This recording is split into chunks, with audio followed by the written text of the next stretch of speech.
From the grand lobby of Saginaw's former post office, where history was once stamped, sorted, and sent on its way, comes a show about the people who keep the Castle Museum running like a well-oiled machine.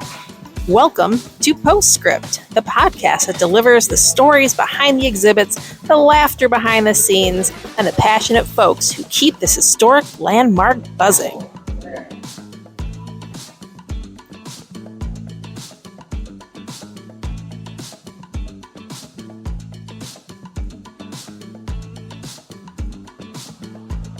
On today's episode of Postscript, we're talking with Sandy Schwan, who's back after a recent time off. Find out what she's been up to and what her new role is. Well, welcome back to another episode of Postscript. And today I am here with one of our curatorial staff members, Sandy Schwan. So Sandy, why don't you tell us a little bit about your new title? Yes. And what your title used to be. Okay. And what you plan to do. All right. So my old title was Chief Curator. It has now become, and I'm super excited, it has become the Community and Collections Engagement Curator. And it's an exciting title. It's a dynamic title, and I feel a lot of enthusiasm about it as well. I get to find new ways. We're still hammering out some of what it's all going to include, but basically it's finding ways to work with the community. And what the community means is everything from our volunteers and our members here at the Castle Museum, but also to outside historical organizations and groups throughout the county and that need assistance, and different groups that maybe are doing some historical projects, and finding ways of working with their collections, being able to share their history through their artifacts. So I'm still working with the objects in the collections, but I get to do more with the community and work with people out and share their stories, and gather their stories so we can have them preserved for the future. Great. Yeah, I know that's something I think you're very good at. So I'm excited. I'm excited for this position for you. And I can't wait to see kind of how it develops more over this next year too, especially. Yeah, that's what I'm excited to. We've had I've had certain aspects of that throughout the last few years, but it's always been, okay, well, you also get to do these things, but this is your primary job, is working, with a lot of the administration stuff and the collection stuff, which I still love that. But I was like, my heart is so much. So after the events of this last year, our president, John, came to me and said, hey, Sandy, how do what do you see your role as coming back? And now is a good time to reconsider that. And so we had some wonderful conversations and with other staff members as well. And you were part of the team that helped come up with the new title versus the job description title we had before. Yeah, John's title was like 3 sentences. Yeah, well, I was part of that one too. I was like, this is what we're doing. But it was exciting to come up with that because so for those of you that may or may not know, on April 1st, I was involved in a very bad car accident. And then I spent the next 6 months between the hospital and mostly in rehabilitation centers. And getting the care I needed to be able to come back to the museum. Not moving quite as fast as I used to, but so grateful for all the support and everything that everybody has given me. Could not have done it without all of everyone. And that goes to our members and volunteers and their associate organizations. It was just, the support was just amazing and helped through this process. So now I'm excited about this next level. It's like getting started back to work part-time last week and hoping to go back full-time by mid-January. And we're just looking forward to doing all of this stuff. It's like,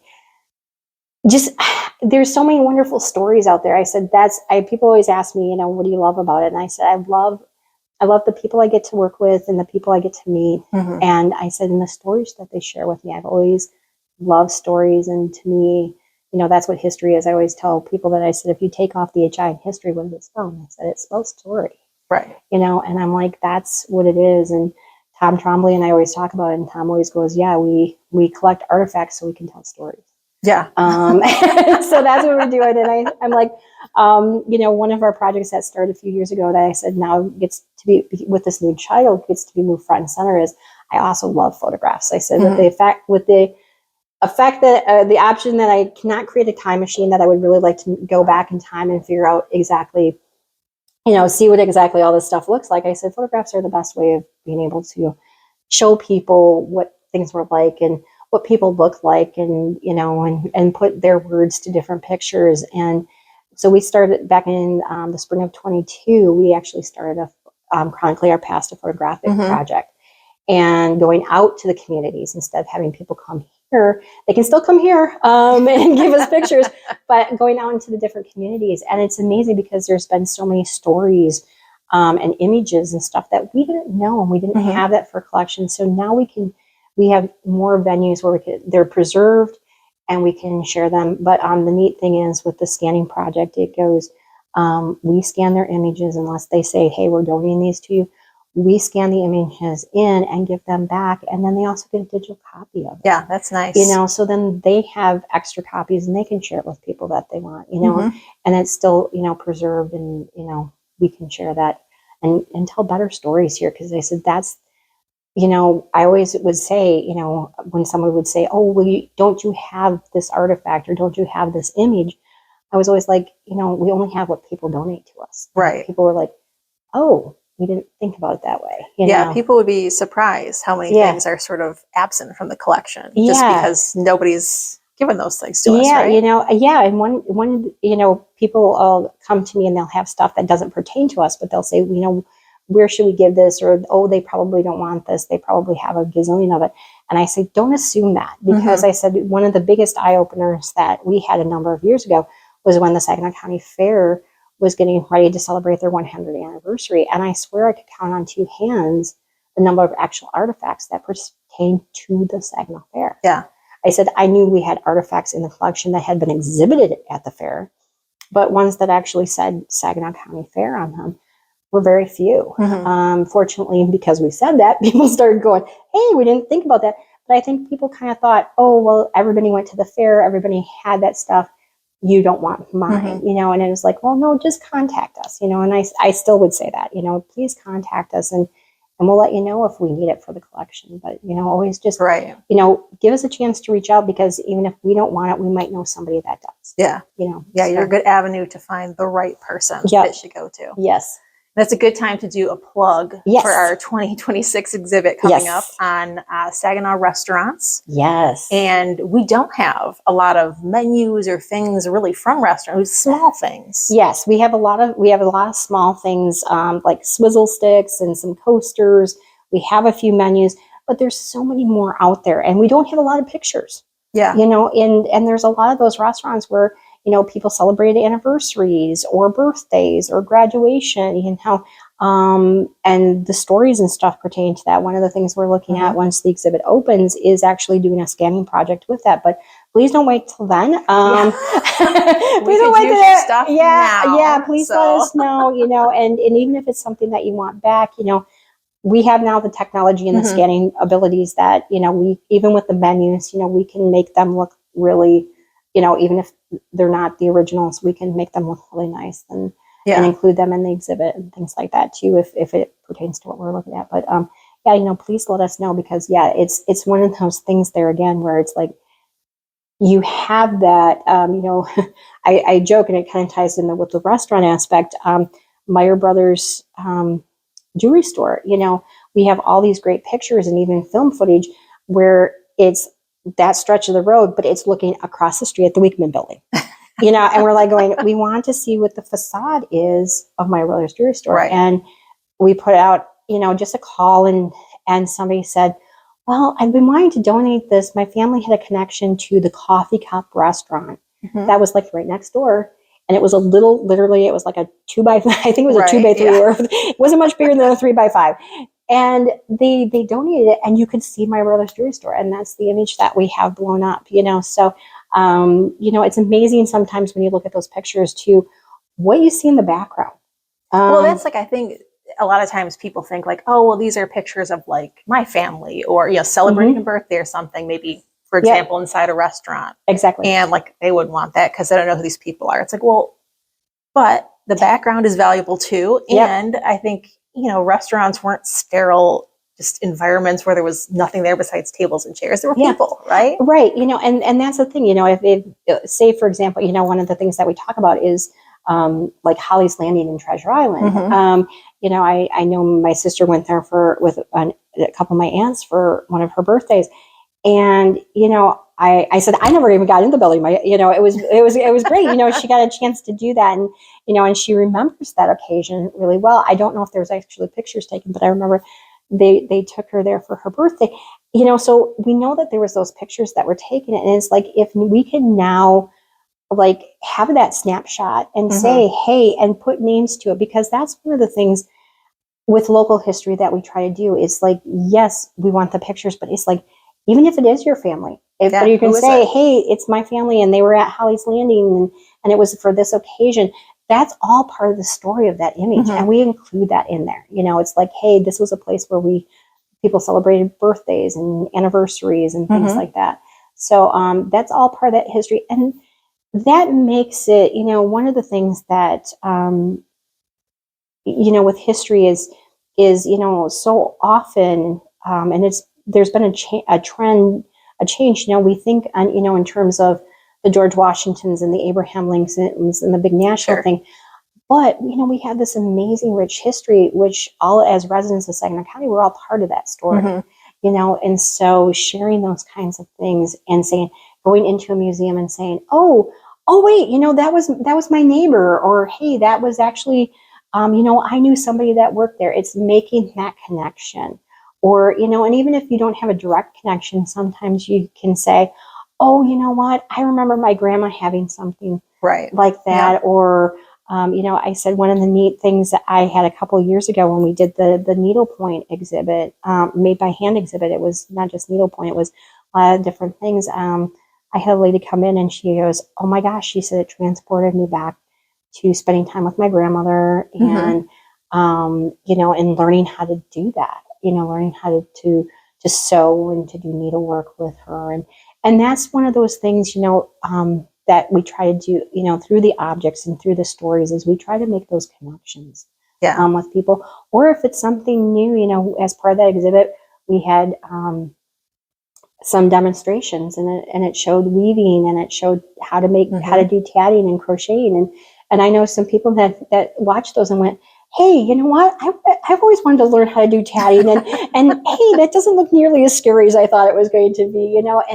And so, you know, encouraging, you know, the preservation of some of those skills that you know we have seen knitting and crocheting, especially in the last 10 years, really kind of increase in popularity, which is great. I mean, it looks different than my mother's or my grandparents. You know, there's little characters that I'm like going, I can't even begin to put that together, but, you know, and preserving that. So there's all different kinds of ways that we can connect and then hopefully preserve. Yeah, I think oftentimes people think, oh, museums are just, you know, stuff, objects, right? Yep. But the reality is they're stories, they're memories. Yep.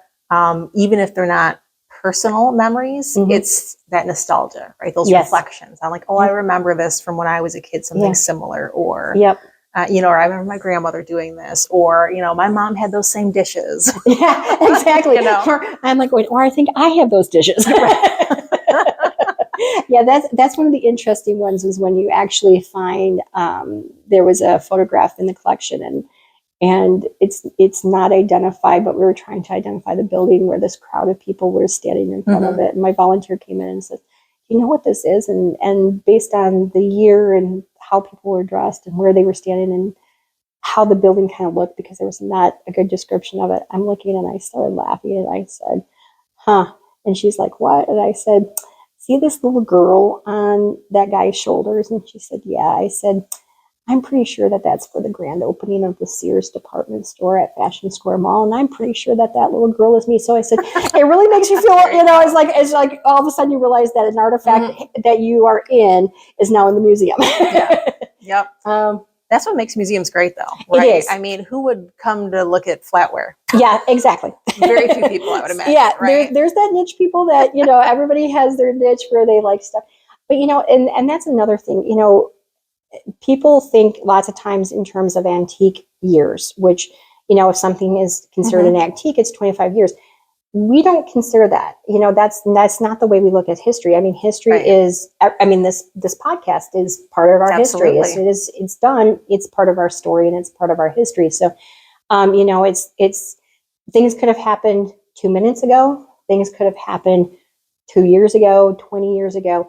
It doesn't matter. It's like, that's still part of our story. So it's fun. And it is fun when, we have certain exhibits that come in and, we're able to work with the community and stuff like that. And suddenly they, people see themselves in a picture and went, oh, wow, I remember, being part of the raft race that the radio station used to do, WSDW used to do, on the river and stuff. And, so it's those kinds of things too. It's like, wait, this is all part of it. So it's fun. Yeah, it is very fun. And speaking of stories and food, yes, we're here in our People Make the City exhibit, and we're in front of what is supposed to be home dairy. The look of home dairy. Yes. And you were telling me a story about a connection you have. Yes, dairy, I said this was a great spot to pick. When I first started at the museum, many moons ago, one of my first volunteers was Nelda Hines, and she had retired as a librarian, reference librarian over at Hoyt. And a lot of what I knew, she was born and raised here in Saginaw, and just a phenomenal person. And she loved to learn, and she loved to share her knowledge with people. And she was excited about it and stuff. And so she actually, her family was actually the managers, the Salvners were actually the presidents and the managers, and her brother was part of it here in Saginaw. And so she had lots of memorabilia and she had lots of stories. I always say that a lot of what I learned about Saginaw County history, because we worked with the photographic collection, and she would look and she'd go, oh yeah, that's Saginaw. And then she'd go on to tell a story associated with it. So I said, so much of Saginaw County history I learned from her, going through the photographs. That's the best way to learn it. It is. Reading books and remembering all of those facts is hard.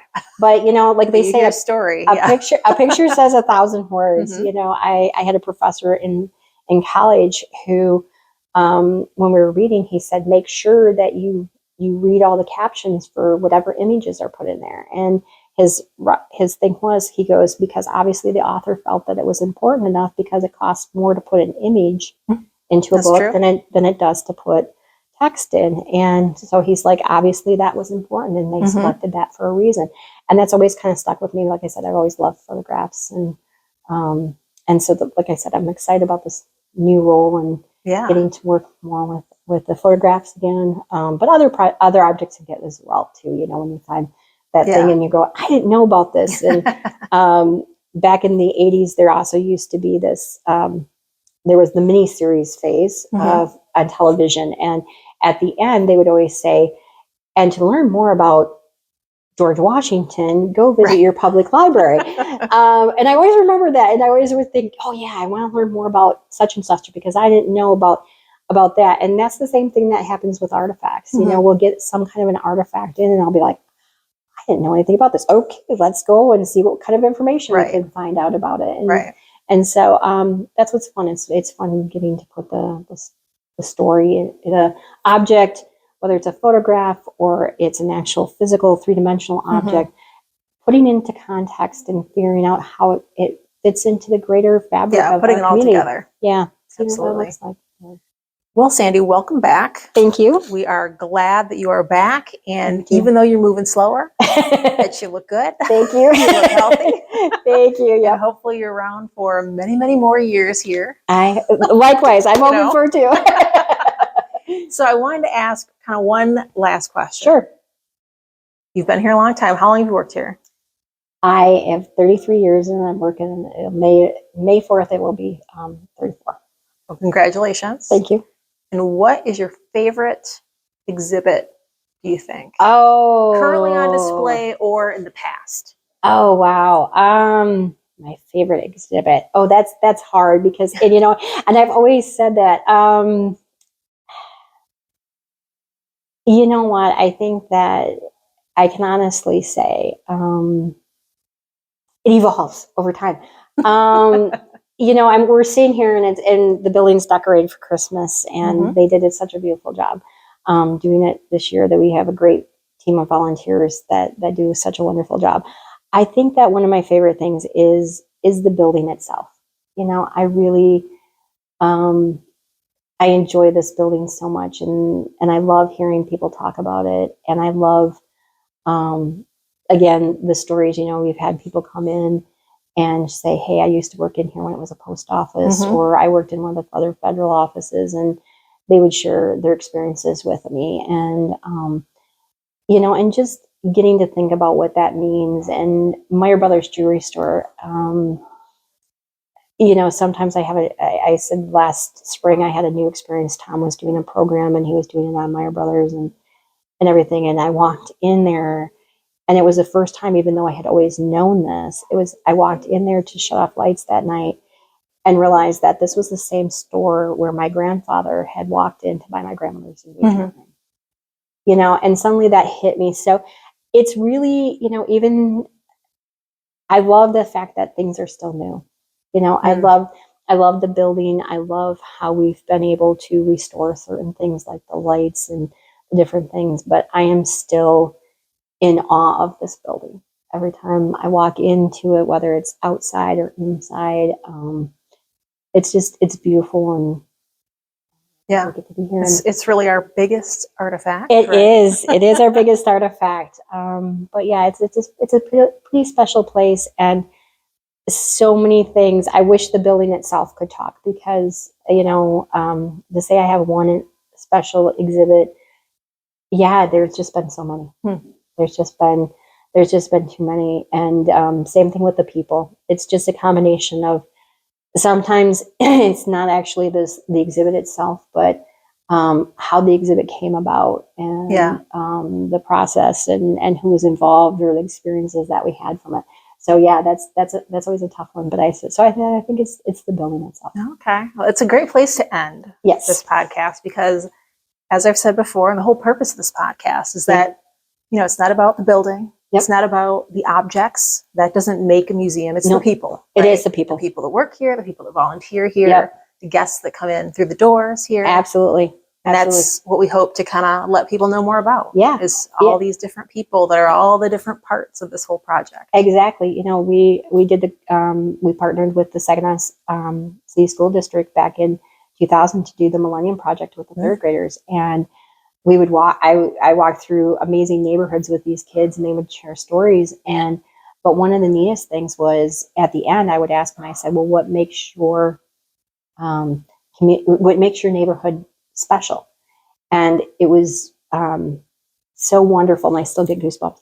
How many of the times that one of the first answers, if not the first answer, would be the people.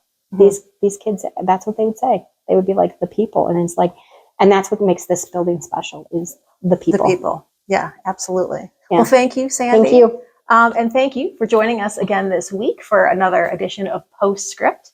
Catch us in another couple of weeks on YouTube or Spotify for the next episode. We'll see you then. This is Postscript,